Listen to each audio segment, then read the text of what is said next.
The promise had been whispered against her hair on a September morning in 1878, when the prairie grass still held its golden hue and the air carried just the first hint of autumn's approach.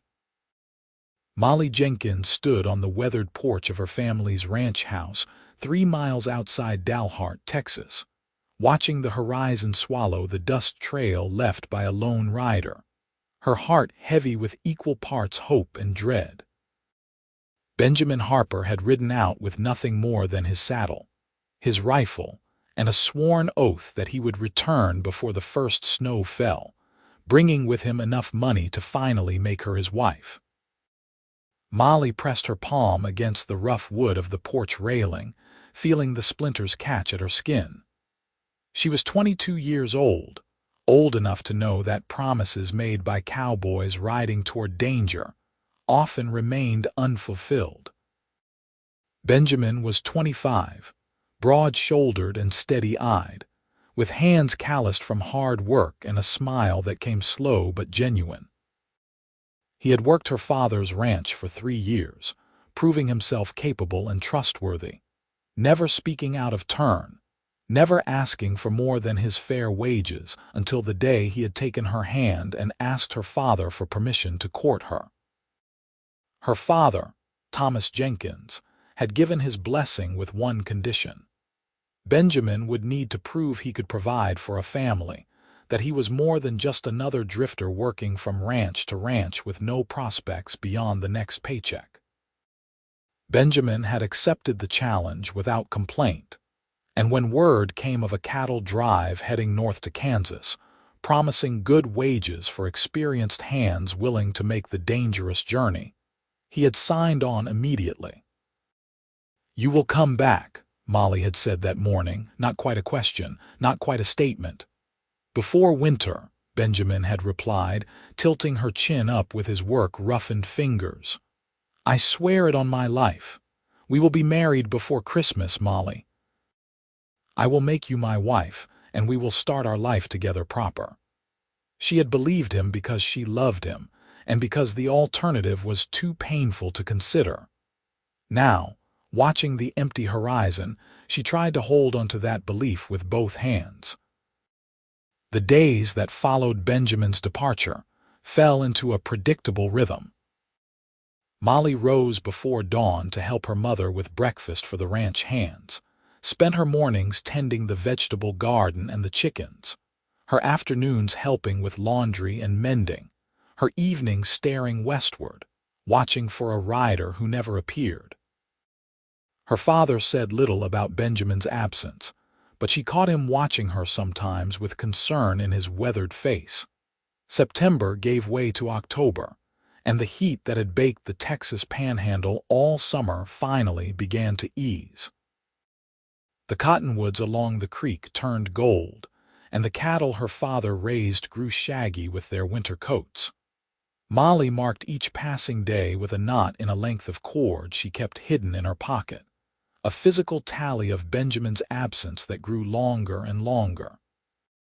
"He will come back," her younger sister Sarah said one evening as they sat together on the porch, shelling peas into a wooden bowl.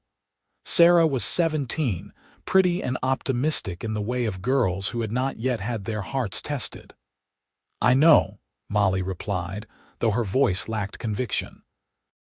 "Benjamin is not the kind of man who breaks his word," Sarah continued. "Everyone says so. Papa says he is the most reliable hand he has ever employed." Molly wanted to believe this, but the prairie was vast and unforgiving, and cattle drives were notorious for their dangers. Stampedes, river crossings, hostile encounters, disease, accidents, any number of calamities could befall a man between Texas and Kansas. She had heard the stories all her life, knew the statistics of men who rode out and never returned. By the first week of November, the temperature had dropped significantly, and the wind carried a sharp edge that warned of winter's approach. Molly bundled into her heavy shawl each morning, her breath misting in the pre-dawn darkness as she went about her chores. Still, Benjamin did not come. Perhaps he decided to winter in Kansas, her mother suggested gently one afternoon as they worked together in the kitchen, kneading bread dough. Margaret Jenkins was a practical woman, weathered by years of frontier life but not unkind. The Northern Territories get snow much earlier. He might not be able to travel safely. He promised, Molly said stubbornly, punching the dough harder than necessary. Before winter, he promised. Her mother said nothing more, but the look in her eyes spoke volumes. It was a look that said she understood disappointment, that she knew how frontier life ground down hope and expectations, until even the strongest spirits learned to expect less, to hope for less, to settle for survival rather than happiness. Molly refused to accept that wisdom. She had given Benjamin her heart completely, had allowed herself to dream of a future with him, of children and a home and growing old together. She would not give up on him, would not believe he had abandoned her or met some terrible fate. She would wait, as she had promised, because love demanded nothing less. On the 10th of November, the first real cold front swept through the Panhandle, bringing temperatures that plummeted overnight and a wind that howled around the ranch buildings like something alive and hungry. Molly woke shivering despite her quilts and knew with terrible certainty that winter was coming early this year, that Benjamin's deadline was approaching much faster than either of them had anticipated.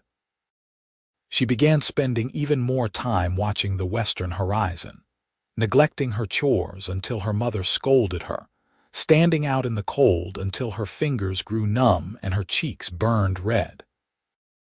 The ranch hands noticed her vigil and began to exchange meaningful glances, the kind of looks men give when they pity someone but do not know what to say. Miss Jenkins, one of them, an older cowhand named Pete, approached her one evening as she stood by the corral fence. "I rode plenty of cattle drives in my younger days. Late season weather can delay a man something fierce. If he is a good man, and everyone says Harper is, he will do everything in his power to get back to you. But you got to understand, sometimes the trail just does not cooperate." "He will be here," Molly said firmly. "He gave me his word."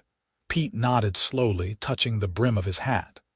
"Yes, madam, I surely hope you are right."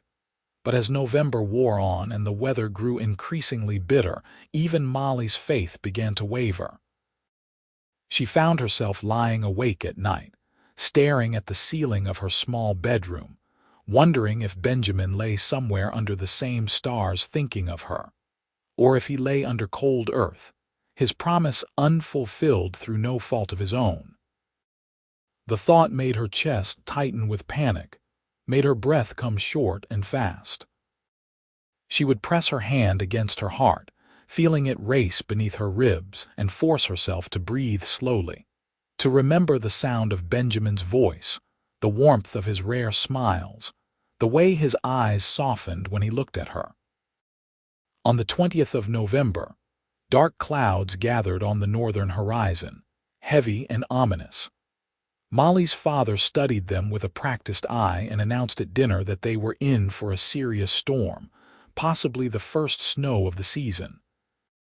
"We will need to bring the cattle closer to the home pastures," he said, addressing the ranch hands assembled around the long table. "Make sure all the equipment is secured, the barn sealed tight. This looks like it could be a bad one." Molly barely touched her food, her stomach churning with anxiety. If the snow came, if winter truly arrived, then Benjamin's promise would be broken. Not necessarily by his choice, but broken nonetheless, and she did not know what that would mean for their future. That night, the temperature dropped below freezing for the first time that season. Molly wrapped herself in every blanket she owned and still shivered, listening to the wind rattle the window panes. She did not sleep, could not sleep, her mind churning with worst-case scenarios and desperate hopes in equal measure. Dawn broke gray and cold, the clouds even lower and darker than before. Her father and the hands rode out early to move the cattle, leaving Molly and her mother and sister to prepare the house for the coming storm. They checked the food supplies, brought in extra firewood, sealed drafts around windows and doors.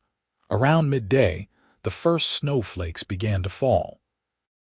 Molly stood at the kitchen window, watching the white flakes drift down from the leaden sky, and felt something break inside her chest. Winter had arrived. Benjamin had not.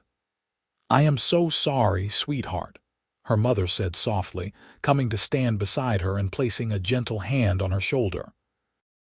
Molly could not speak, could not move.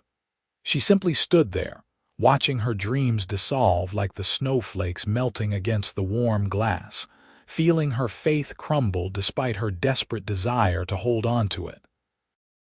The storm worsened as the afternoon progressed, the gentle snowfall transforming into a proper blizzard, wind-driven snow reducing visibility to almost nothing. Her father and the Hands returned to the ranch house, covered in white, stamping snow from their boots and shaking it from their hats.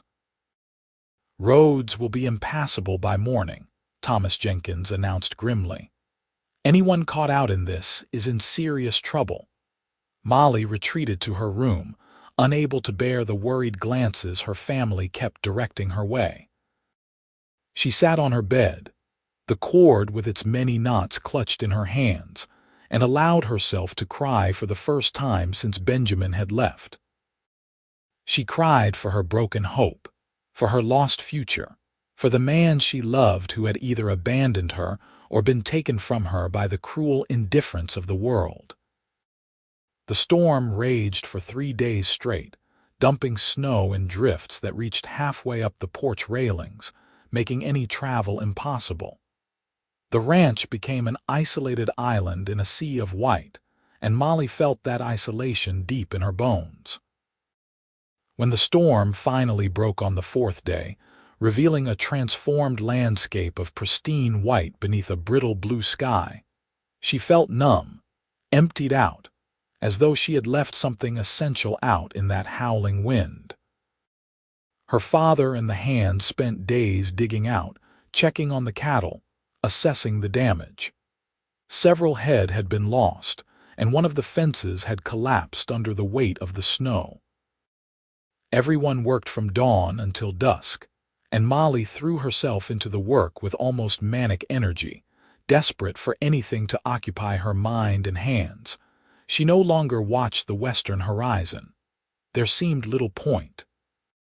A week after the storm passed, on a morning so cold the breath froze in your lungs, one of the Hands came running to the house from the barn, his face flushed with excitement and exertion. "Rider coming," he gasped. "From the west." Molly's heart lurched in her chest, hope flaring so suddenly and sharply it was almost painful. She abandoned the breakfast dishes and ran to the porch, not even bothering with her shawl, her mother calling after her in alarm. A single horse was indeed approaching, moving slowly through the deep snow, and there was definitely a rider in the saddle, hunched against the cold. But as the figure drew closer, Molly's hope began to waver. Something was wrong. The horse was moving erratically, and the rider seemed to be slumped forward, barely staying in the saddle.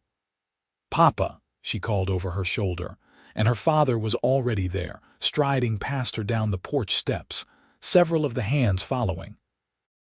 The horse reached the yard and stopped, sides heaving, head hanging low. The rider swayed dangerously, and Thomas Jenkins reached up just in time to catch him as he began to fall. It was not Benjamin.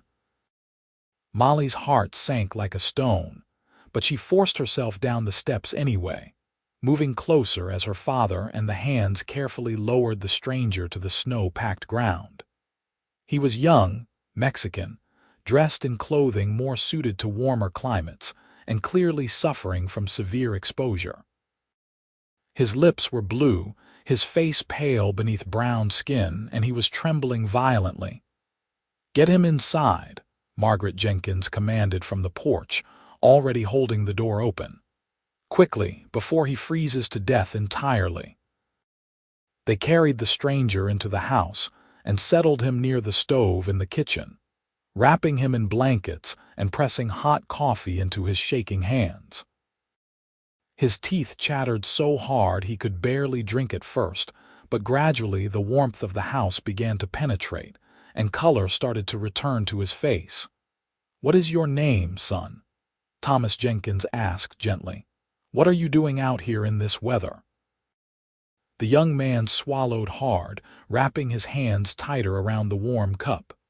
"My name is Miguel Ortega," he said, his English accented but clear.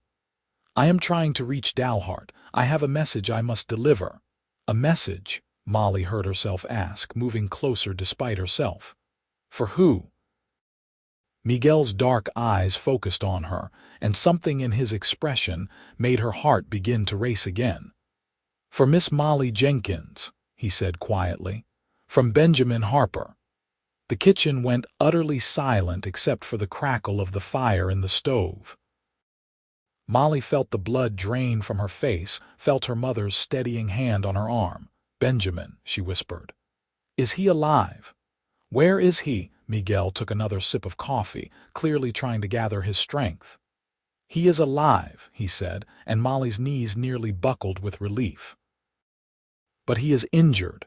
He cannot travel. He sent me to find you to tell you what happened." "Tell me," Molly said urgently, dropping to her knees beside his chair. "Tell me everything." Miguel nodded slowly. "I met Benjamin in Kansas in Dodge City. The cattle drive had just concluded successfully. He was paid well, very happy because he said he would finally be able to return home and marry his sweetheart." A ghost of a smile crossed the young man's face. "He talked about you constantly. Every night around the campfire it was Molly this, Molly that." The other men teased him, but in a good-natured way. "What happened?" Molly pressed. "Why did he not return?" "He started south immediately after being paid," Miguel continued. "He was anxious to beat the winter weather just as he had promised you. But 2 days outside of Dodge City, he encountered trouble. There was a family, settlers, their wagon had broken down. They had children with them, very young children, and no supplies. They were trying to reach family in Texas, but were completely unprepared for the journey." Molly's father made a sound of disgust. "Fools! The trail is no place for the unprepared." "Yes," Miguel agreed. "But Benjamin could not simply ride past them. He said it would not be right, that he could not leave children to freeze or starve on the prairie, so he stopped to help. He used some of his money to buy supplies in the nearest town, helped them repair their wagon, even guided them south for several days to make sure they were on the right path." "That sounds like Benjamin," Molly said softly, her heart swelling with love even as worry gnawed at her. "He could never ignore someone in need." "The delay cost him a week," Miguel said, "but he finally was able to continue on his way. He rode hard, trying to make up time. Then about 3 weeks ago he was crossing a river. The water was high from early snow in the mountains, very cold, very fast. His horse lost its footing." Molly gasped, covering her mouth with her hand. "Benjamin was swept downstream," Miguel said quietly. "He managed to get himself and the horse to shore, but he was badly injured. His left leg was broken, several ribs as well. He could not ride, could barely walk. By sheer fortune, he was found by a trapper, an old French man named Pierre who lives alone in a cabin near the river. Pierre took Benjamin in, set his leg, nursed him through the worst of it." "Where?" Molly demanded. "Where is this cabin?" 2 days' ride northwest of here, near the Canadian River," Miguel replied. "Benjamin has been there ever since, healing but unable to travel. He was desperate to get word to you to explain why he had not kept his promise. Pierre mentioned that I was passing through, heading south to find work, and Benjamin offered me very generous payment to deliver his message to you personally." "I have to go to him," Molly said immediately, standing up. "Right now, I have to see him." "Molly, be reasonable," her mother protested. "It is the middle of winter. The snow is deep. You cannot possibly make such a journey." "I can and I will," Molly said firmly, turning to face her parents. "Benjamin is hurt and alone. He tried to keep his promise to me, and only injury and bad luck prevented it. I will not abandon him now." "The girl is right," Thomas Jenkins said quietly, and everyone turned to look at him in surprise. He met his wife's shocked gaze steadily. "If it were me, if I were hurt and far from home, would you not move heaven and earth to reach me?" Margaret's expression softened. "Of course I would." "Then we cannot ask our daughter to do less," Thomas said. He turned to Molly. "I will go with you. We will leave at first light tomorrow after Miguel has had a chance to rest and recover. He can guide us to this cabin." Molly felt tears spring to her eyes. "Thank you, Papa," she whispered. The rest of the day was spent in preparation. They packed supplies, gathered cold weather gear, selected the 3 strongest horses. Miguel, despite his exhaustion, insisted he would be fit to travel by morning, that Benjamin had paid him to guide Molly to the cabin, and he would fulfill that obligation. That night, Molly lay in her bed, her heart too full for sleep. Benjamin was alive, injured but alive. He had tried to keep his promise, had sacrificed his own timeline to help others in need, because that was the kind of man he was. She loved him even more fiercely in that moment than she had on the day he rode away. Dawn came cold and clear. Molly dressed in her warmest clothing, layers upon layers, and came downstairs to find everything ready. Her mother pressed a package of food into her hands, her eyes glistening with tears. "Bring him home," Margaret said softly. "Bring both of you home safely." "I will," Molly promised.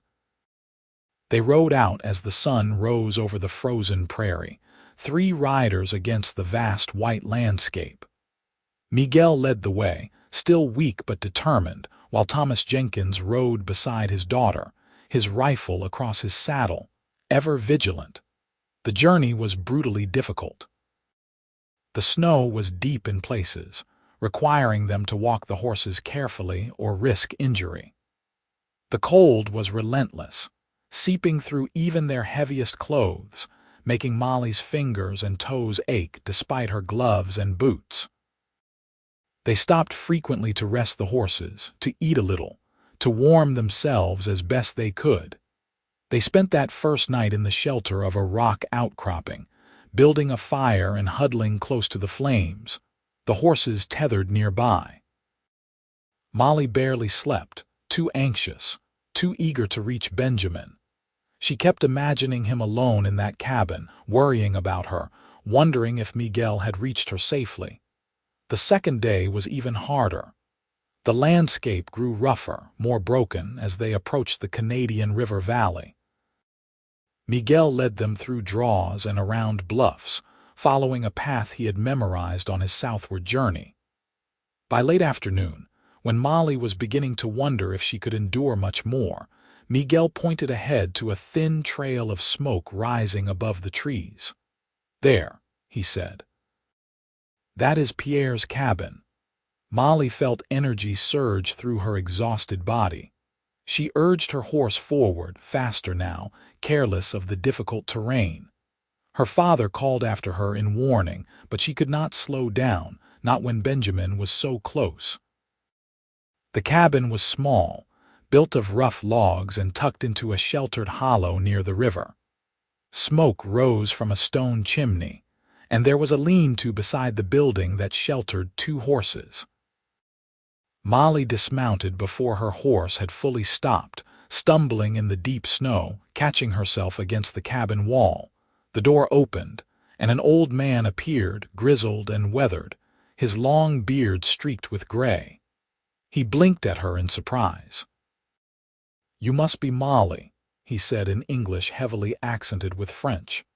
Come in, come in. He will be very happy to see you." Molly pushed past him into the cabin's dim interior, her eyes struggling to adjust after the bright snow outside. The space was small and cluttered, filled with traps and pelts and supplies, but warm from the fire burning in a stone hearth. And there, lying on a low bed against the far wall, was Benjamin. He was thinner than she remembered, his face drawn with pain and exhaustion, but his eyes were the same, and when they focused on her standing in the doorway, they went wide with shock and joy. "Molly," he breathed, "you came." She crossed the small room in 3 strides and dropped to her knees beside the bed, reaching for him with shaking hands. "Of course I came," she said, her voice breaking. "Did you think I would not?" Benjamin caught her hands in his grip surprisingly strong despite his injuries. "I was so afraid," he said hoarsely. "Afraid you would think I had abandoned you, that I had broken my promise." "Never," Molly said fiercely. "I knew you would come back if you could. I waited, Benjamin. I waited because I love you." "And I love you," he replied, pulling her closer. "God, Molly, I love you so much. Every day I have been trapped here, unable to move, unable to reach you, has been torture." She kissed him then, leaning over the bed, careful of his injuries, pouring 3 months of longing and fear and relief into that kiss. His lips were warm against hers, his hand coming up to cup the back of her head, holding her close. When they finally broke apart, both breathing hard, Molly became aware that they had an audience. Her father and Miguel had entered the cabin along with Pierre, all 3 men studiously looking anywhere but at the couple by the bed. "Benjamin," Thomas Jenkins said gruffly. "You look terrible." Benjamin laughed, the sound startling in the small space. "I feel terrible, sir, but I am healing. Pierre has taken excellent care of me." "The leg is mending well," Pierre confirmed in his accented English. "A clean break set properly. With more time and rest he will walk normally again. The ribs, they are already much better." "How much more time?" Molly asked, still holding Benjamin's hand tightly. Pierre shrugged. "Another month, perhaps 6 weeks. He should not ride before then, not safely." "Then I will stay here," Molly said immediately. "I will stay and help care for him until he is well enough to travel home." "Molly, you cannot," Benjamin protested. "It is not proper. You should be home safe and warm, not stuck in this tiny cabin in the wilderness." "I am not leaving you again," Molly said firmly. "Not for propriety, not for comfort, not for anything. We have been separated long enough." "She is right," Thomas Jenkins said, and everyone turned to look at him again. He cleared his throat, looking slightly uncomfortable but determined. "Benjamin, you asked my permission to court my daughter months ago. You have proven yourself to be a man of honor, a man who keeps his word and helps those in need even at great cost to himself. I see no reason to wait any longer. If you both are willing, and if Pierre here would not mind acting as witness, I can perform the ceremony myself.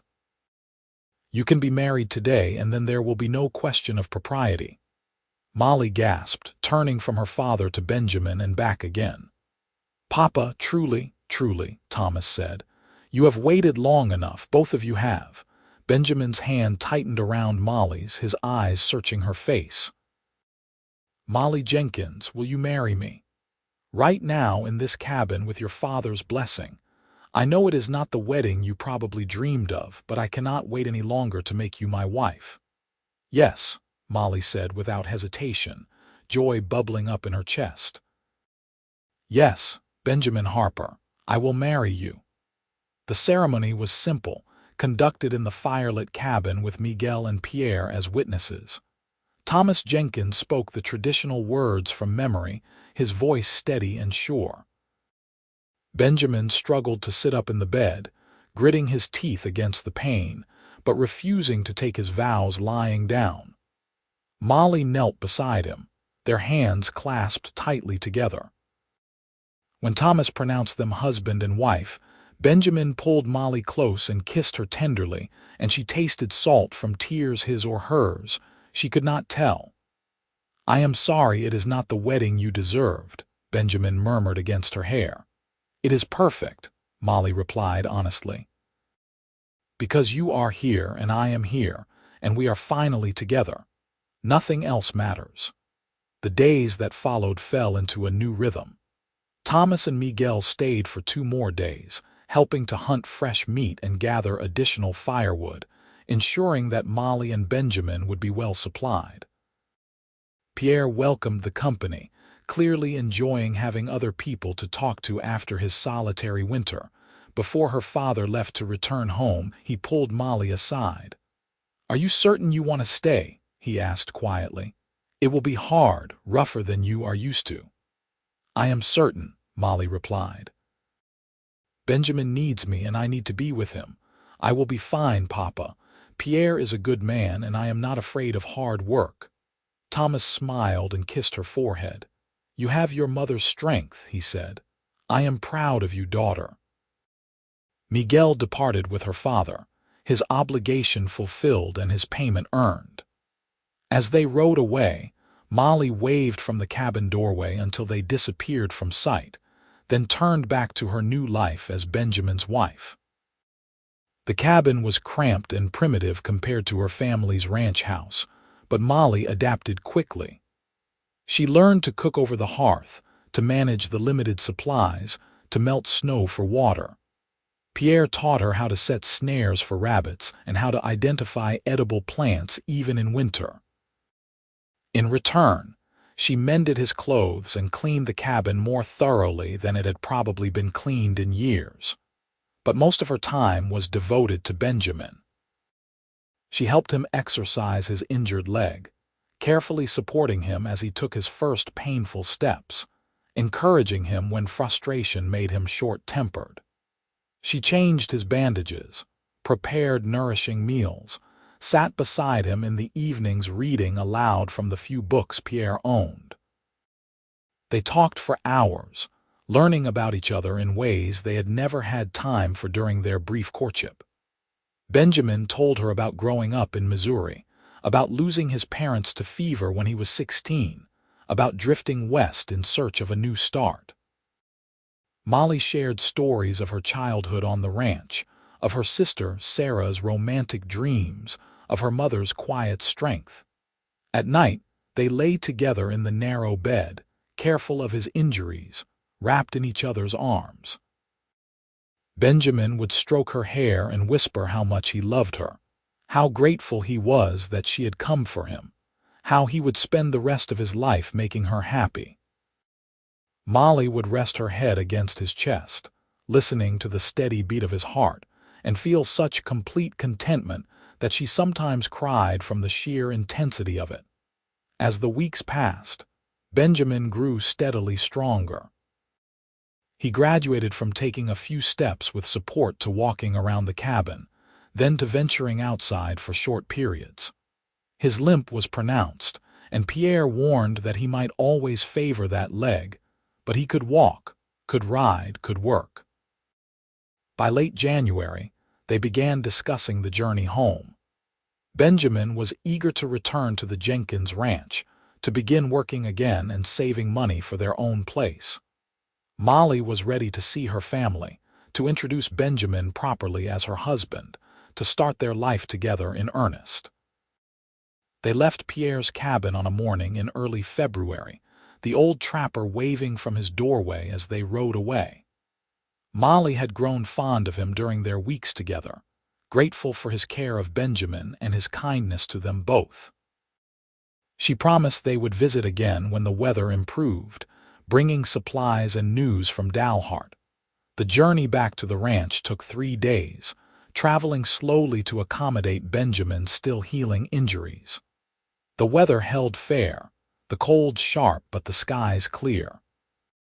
They camped each night under the stars, building a fire and sleeping pressed close together for warmth, talking quietly about their future. "I want to buy land of our own," Benjamin said on their last night before reaching the ranch. "Build our own house, start our own herd. I have most of the money I earned from the cattle drive. It is enough for a start." "We do not have to rush," Molly said, turning in his arms to look up at his face in the firelight. We can stay with my parents for a while, save more money, make sure we are ready. I have been ready to start my life with you since the day I met you, Benjamin replied, kissing her forehead. Every delay has been torture. But you are right, we should be practical. We have time now. All the time in the world. They reached the Jenkins ranch at midday, riding into the yard to find Sarah running out to meet them, shrieking with joy. Margaret Jenkins appeared on the porch, her hand over her mouth, tears streaming down her face. Thomas emerged from the barn, a wide smile splitting his weathered face. The reunion was joyful and chaotic. Sarah hugged Molly so tightly she could barely breathe, exclaiming over and over how worried they had all been. Margaret fussed over Benjamin, insisting he looked too thin, that she needed to feed him immediately. Thomas shook Benjamin's hand firmly, welcoming him properly to the family. That evening, gathered around the dinner table with the whole family and several of the ranch hands, Molly looked around at the faces she loved and felt such overwhelming gratitude she thought her heart might burst. She had been tested, her faith pushed to the breaking point, but she had held strong. She had waited, and her waiting had been rewarded. Benjamin caught her eye across the table and smiled, that slow, genuine smile she loved so much, and she smiled back, squeezing his hand beneath the table. The next weeks were spent settling into their new reality. Benjamin healed completely, though he did walk with a slight limp, just as Pierre had predicted. He resumed working for Thomas Jenkins, but now with the understanding that he was family, that he was working toward his own future as well as contributing to the ranch. In March, when the snow melted and the prairie began to green, Benjamin purchased a section of land about 5 miles from the Jenkins ranch, near a good creek with plenty of water and grazing. He and Thomas began planning a house, something modest but solid, built to last. Throughout the spring and summer, Molly watched her husband work himself nearly to exhaustion, building their future with his own hands. The ranch hands helped when they could, and her father contributed materials and expertise. Slowly, their house took shape, a simple frame structure with 2 bedrooms, a kitchen, a front room, and a wide porch facing south.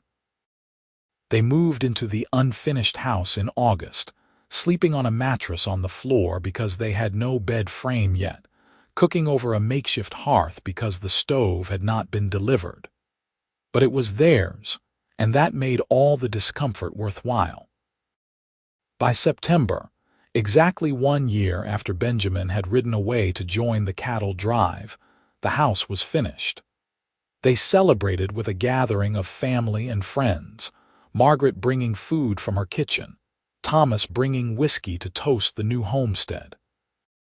Sarah danced on the new porch with one of the young ranch hands, and Molly laughed at her sister's transparent flirtation. That night, after everyone had gone home and they were alone in their completed house for the first time, Benjamin led Molly to their bedroom where a proper bed frame now stood, assembled that very afternoon. "Welcome home, Mrs. Harper," he said softly, pulling her into his arms. "I have been home since the day I married you," Molly replied, resting her head against his chest. "Everything else is just walls and floors." "Pretty important walls and floors," Benjamin teased, but his voice was thick with emotion. "I love you, Molly. Thank you for waiting for me. Thank you for believing in me even when I could not keep my promise." "You did keep your promise," Molly corrected. "You promised to return, and you did. Winter came early, circumstances beyond your control intervened, but you never gave up. You found a way to reach me, and I found a way to reach you. That is what matters."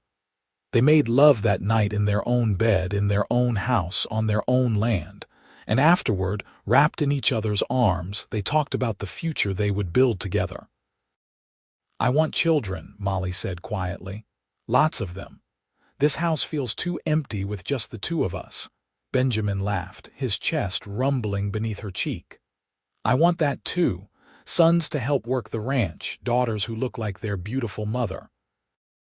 And we will teach them about perseverance, Molly added. About keeping promises and having faith even when things seem impossible. About waiting for the right person, Benjamin continued, and fighting for love even when the world tries to tear you apart. We will tell them about the winter you did not come home, Molly said, and how I waited and how you found a way back to me. It will be a good story, Benjamin agreed. Our story. The first year in their new home was hard but happy. They worked from dawn until dusk, building their herd, improving their land, learning the rhythms of running their own operation. Molly proved herself a capable rancher's wife, as comfortable delivering a calf as she was baking bread, as skilled with a rifle as she was with a needle. By their first anniversary, Molly knew she was pregnant. She told Benjamin on a cool September evening as they sat together on their porch, watching the sunset paint the prairie gold and crimson. We are going to have a baby, she said simply, taking his hand and placing it on her still, flat belly. Benjamin went very still, his eyes wide with wonder and disbelief. Truly, he whispered. Truly, Molly confirmed, laughing at his expression. In the spring, April or May, the doctor thinks. Benjamin let out a whoop of joy and swept her into his arms, spinning her around despite her laughing protests. We are having a baby, he repeated, as if saying it aloud would make it more real. Molly, we are going to be parents. That winter, their second together, was mild compared to the brutal cold of the previous year. Molly's pregnancy progressed smoothly, though she grew increasingly uncomfortable as her belly swelled. Benjamin hovered over her constantly, insisting she rest more, do less, let him handle all the heavy work. She tolerated his fussing with good humor, understanding it came from love and concern. In late April, on a warm spring morning when the prairie was carpeted with wildflowers, Molly went into labor. Her mother came to help, along with a midwife from Dalhart, and after 12 hours of hard work, Molly delivered a healthy baby boy with a full head of dark hair and his father's eyes. They named him Thomas Benjamin Harper, after both their fathers, and Benjamin cried when he held his son for the first time, tears streaming down his face as he marveled at the tiny, perfect person they had created together. He is beautiful, Benjamin whispered, just like his mother. He has your stubborn chin, Molly observed, exhausted but happy, and probably your stubborn temperament. God help us all, Margaret Jenkins said with a laugh. The years that followed were full and rich. They had 3 more children, a daughter they named Margaret Sarah, born 2 years after Thomas, then twin boys, Peter and James, who arrived in a chaotic rush 3 years after that. Their house rang with laughter and crying and the constant chaos of raising young children. Benjamin expanded their herd and their land, proving himself an astute businessman as well as a skilled rancher. Molly managed their household with capable efficiency, raising their children while also contributing to the ranch work whenever possible. They built additional structures, a proper barn, a chicken coop, a smokehouse, and slowly their homestead became a thriving operation. They had hard times too, as all frontier families did. There were years of drought when they watched anxiously as the grass withered and prayed for rain. There were years of harsh winters when they lost cattle to cold and starvation. There were illnesses and injuries, close calls and genuine scares. But through it all, they had each other. Benjamin never took another cattle drive, never left Molly for more than a few days at a time. He had learned his lesson about the cost of separation, about the agony of being far from the person you love when you are needed. He built his fortune slowly but surely, staying close to home, staying close to his family. Molly never regretted her decision to wait for Benjamin, to believe in him when everyone else thought she should give up hope. That terrible winter of waiting had tested her faith and found it strong enough to endure. It had taught her that real love was worth fighting for, worth suffering for, worth believing in even when belief seemed foolish. On their 10th anniversary, Benjamin gave Molly a gift, a delicate gold locket on a chain. Inside was a tiny photograph of the two of them, taken by a traveling photographer who had passed through Dalhart the previous summer. "So you always have me close to your heart," Benjamin said, as he fastened it around her neck. "The way you have always been close to mine." "I do not need a locket for that," Molly replied, but she treasured it anyway, wearing it every day. They grew older together, their children growing up and starting families of their own. Thomas, their eldest, took over much of the ranch work as Benjamin's old injuries began to trouble him more in his later years. Margaret married a banker from Dalhart and moved into town but visited often with her own children. Peter and James partnered together to start a freight business, hauling goods between Texas and Kansas, ironically following a similar path to the one their father had taken decades earlier, though under much safer and more profitable circumstances. Sarah, Molly's sister, married and had her own family, settling on land adjacent to the Harper ranch. The two sisters remained close throughout their lives, their children growing up together, continuing the bonds of family and friendship. Thomas Jenkins lived to see all his grandchildren born, passing away peacefully in his sleep at the age of 75. Margaret followed him 2 years later, worn out from a lifetime of hard frontier living but content with the family and legacy she left behind. As Benjamin and Molly entered their later years, they often sat together on their porch in the evenings, watching the sun set over the prairie they had tamed together. They would hold hands, comfortable in the silence that comes with decades of companionship, occasionally reminiscing about the early days, about the winter he did not come home, about the journey that had tested them both. "You ever regret it?" Benjamin asked one evening when he was 60 and she was 57. "Waiting for me. You could have had an easier life with a man who was always reliable, always present." "Never," Molly said firmly, the same answer she had given every time he asked over the years. "You are the only man I ever wanted, Benjamin Harper, from the day I met you until the day I die. And beyond," Benjamin added, squeezing her hand. "I believe we will find each other in whatever comes after this life too." "I know we will," Molly agreed. They had many more years together, both living into their 70s, a remarkable feat for their time and place. They saw their grandchildren grow and their great-grandchildren born. They watched Dalhart transform from a rough frontier town into a proper community with schools and churches and paved streets. But the core of their lives never changed: their love for each other, their commitment to family, their faith that had been tested and proven true.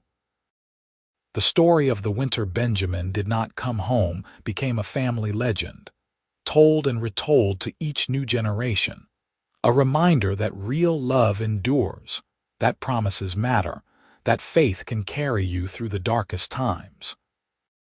When Benjamin finally passed away at 73, peacefully in his sleep beside the wife he had loved for over 50 years, Molly grieved deeply, but without despair.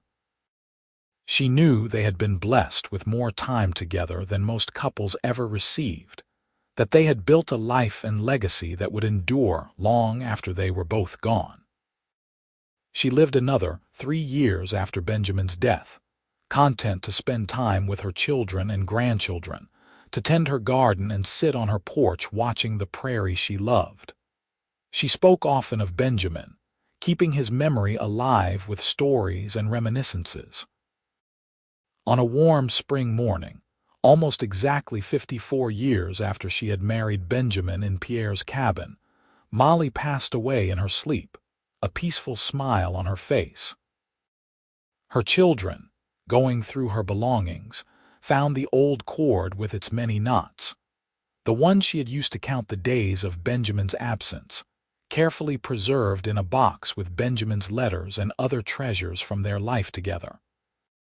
They buried her beside Benjamin under a large cottonwood tree on their ranch, the land they had built together, the legacy they left for their descendants. On her gravestone, beside her name and dates, were engraved the words Benjamin had whispered to her so many times over their years together. Worth the wait. The Harper Ranch continued to thrive under the management of their descendants, growing and evolving with each generation. But the story of Benjamin and Molly remained central to the family identity, a reminder of where they came from, of the love and faith and perseverance that had founded their family. Thomas Harper, their eldest son, made sure his own children knew the story in detail. He would gather them on the porch of the old house, the one Benjamin had built with his own hands, and tell them about the winter his father did not come home, about his mother's unwavering faith, about the journey that had brought them together again. "Your grandmother could have given up," Thomas would say. "Everyone expected her to. When the snow came and your grandfather had not returned, people told her to move on, to accept that he was not coming back. But she held on to her faith. She believed in love and promises, and that belief was rewarded." The great-grandchildren would listen with wide eyes, asking questions about the blizzard and the cabin and the journey through the snow. Thomas would answer patiently, making sure they understood not just the facts but the meaning behind them. "Love is not always easy," he would conclude. "Sometimes it requires sacrifice and patience and faith. But when you find real love, the kind your grandparents had, you hold on to it with everything you have. You do not give up, no matter how hard things get. That is what they taught us, and that is what I am teaching you." The family ranch itself became a physical reminder of Benjamin and Molly's legacy. The original house was preserved even as newer buildings were constructed around it, maintained carefully as a testament to where the family began. Inside, the furnishings were kept much as they had been when Benjamin and Molly lived there, creating a kind of museum to their lives. Visitors to the ranch, whether family or friends, were always shown the house and told the story. It became a pilgrimage of sorts, a way for each new generation to connect with their roots and understand the foundation upon which their family was built. The land itself prospered under careful stewardship, growing from Benjamin's original modest section to a substantial operation spanning several thousand acres. The Harper name became respected throughout the Texas Panhandle, associated with integrity, hard work, and fair dealing values Benjamin and Molly had embodied and passed down to their children. But beyond the material success, beyond the acres and cattle and buildings, the true legacy of Benjamin and Molly Harper was the example they set. They proved that love could endure separation and hardship, that faith could be rewarded, that promises meant something, that the bonds between two people could be strong enough to weather any storm. Their story became more than just family history. It became a touchstone, a source of strength and inspiration when times were hard.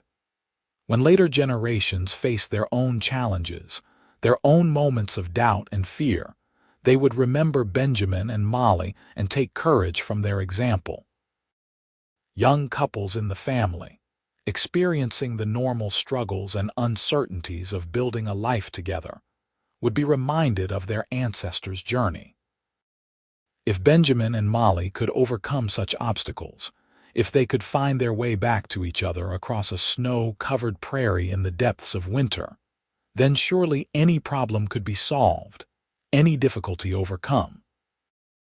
The locket Benjamin had given Molly on their 10th anniversary was passed down through the generations, each keeper adding a link to the chain so that it could continue to be worn. It became a cherished family heirloom, a tangible connection to the love story that had started everything.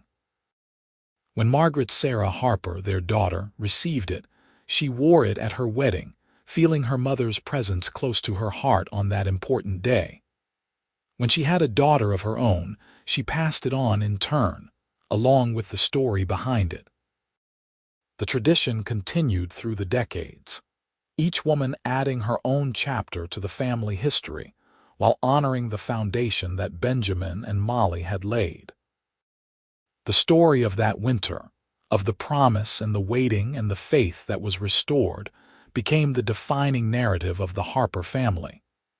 It was told at weddings and christenings, at family gatherings and quiet evenings by the fire. It was the answer to the question every Harper child eventually asked, "Where did we come from?" And the answer was always the same.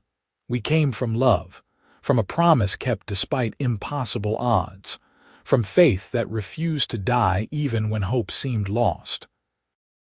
We came from Benjamin and Molly, and we carry their legacy forward with every generation. The town of Dalhart itself grew and changed over the decades, transforming from a rough frontier settlement to a modern Texas community. But the Harper family remained constant, respected members of the community, their roots running deep into the Panhandle soil. The story of Benjamin and Molly became part of Dalhart's local history as well, told by old-timers in the general store, recorded in county histories, occasionally featured in newspaper articles about the early days of settlement. It became one of those stories that defined a place, that gave it character and depth beyond mere geography. There was even a movement at one point to name a street or park after them, though the family quietly discouraged such honors. They were not heroes, Thomas had said when the proposal was first raised. They were just two people who loved each other and refused to give up. That should not be remarkable, though I suppose in this world it is. But remarkable or not, the story endured, passed down through generations, inspiring others with its simple truth. That love is worth fighting for, that faith can carry you through the darkest times, that promises mean something, that waiting can be rewarded. As the 20th century arrived and the old frontier ways began to fade into memory, the story of Benjamin and Molly Harper remained relevant, a reminder of values that transcended time and circumstance. In a changing world, their constancy provided an anchor, a connection to something solid and real and true. Their descendants carried those values forward into the new century, into new challenges and opportunities, but always with the foundation their ancestors had provided. The Harper family continued to thrive, adapting to change while maintaining the core principles Benjamin and Molly had embodied. And on quiet evenings, when family gathered on the porch of the old house, watching the sun set over the prairie, someone would inevitably begin the story again. "Did I ever tell you about the winter Benjamin did not come home?" And even though everyone present had heard it 100 times before, they would listen again, letting the familiar words wash over them, taking comfort in the knowledge that they came from such love, such perseverance, such unshakable faith. Because that is what stories do. They connect us to our past, they give us strength for our present, they provide hope for our future. And the story of Benjamin and Molly Harper did all of those things and more. It reminded them that love was real, that promises mattered, that faith could move mountains or carry you across frozen prairies to find your heart's desire.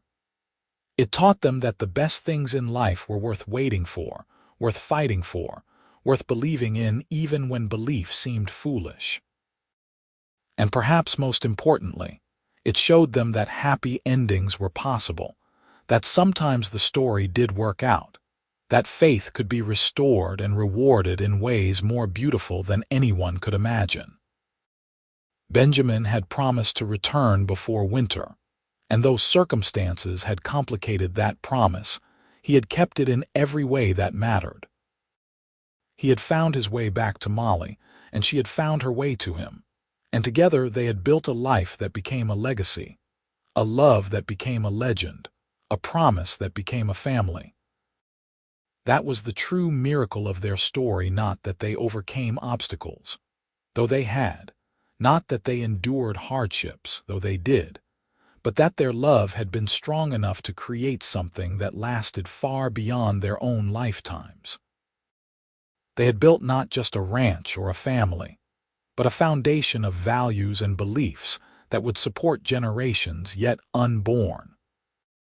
When the last word of their story was spoken on those family evenings, there would always be a moment of reverent silence, everyone present reflecting on what they had heard, on what it meant for their own lives.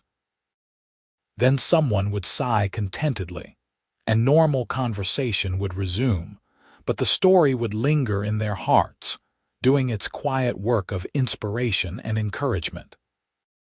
Benjamin and Molly Harper had lived ordinary lives by most standards. They were not famous, not powerful, not wealthy beyond measure. They were simply two people who loved each other completely and built a life together on the Texas prairie. But in their ordinariness, they achieved something extraordinary. They proved that love could endure, that faith mattered, that keeping your promises was worth whatever cost it required. And that lesson, passed down through generations, remained as relevant and powerful as ever. In a world that often seemed to value cynicism over faith, convenience over commitment, instant gratification over patient waiting, the story of Benjamin and Molly Harper stood as a counter-narrative, a reminder that the old values still had power, still had meaning, still had the capacity to transform lives and build legacies. Their great-great-grandchildren, living in a world Benjamin and Molly could never have imagined, with technologies and challenges foreign to the frontier experience, still found relevance in that old story.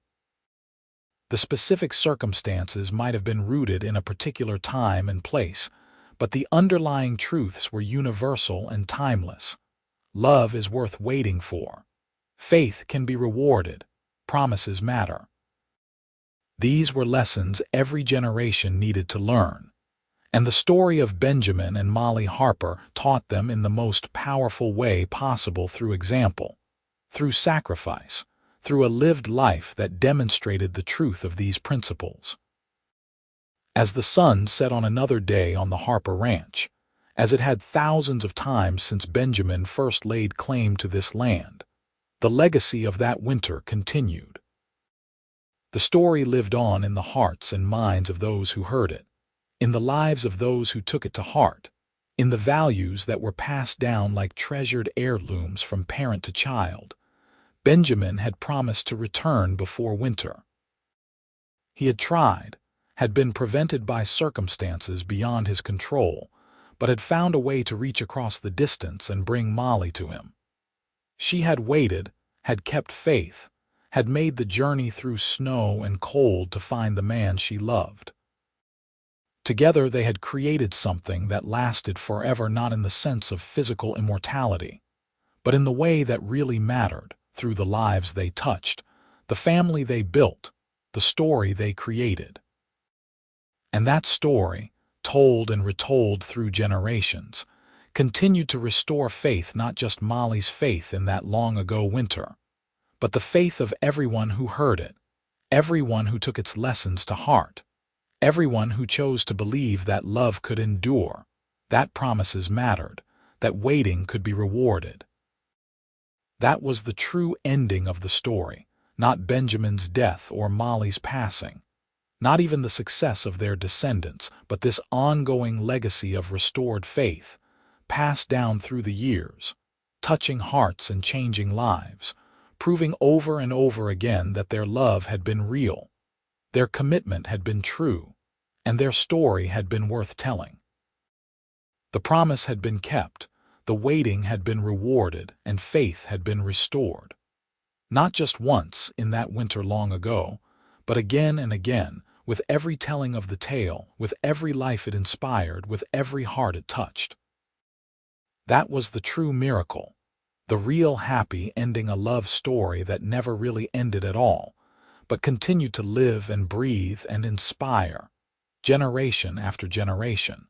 A timeless reminder of what two people could achieve when they refused to give up on each other. And so the story continued, as all the best stories do, not with an ending but with a legacy, not with a conclusion but with continuation, not with a period but with an ellipsis leading forward into the future, into new generations who would carry the torch forward, who would remember Benjamin and Molly Harper and the winter that tested their love and proved it strong enough to last forever. Their names might eventually fade from memory, the specific details might blur with time, but the essence of their story, that love endures, that faith matters, that promises are worth keeping, would continue as long as there were people who needed to hear it, who needed to believe it, who needed that restored faith to carry them through their own winters. And that, in the end, was the greatest gift Benjamin and Molly Harper gave to the world. Not just a family or a ranch or a legacy of material success, but hope. Hope that love was real, that it could overcome any obstacle, that waiting could be rewarded, that faith could be restored even when it seemed lost forever. The cowboy had promised to return before winter. She had waited. And what happened restored not just her faith, but the faith of everyone who heard their story in every generation, forever.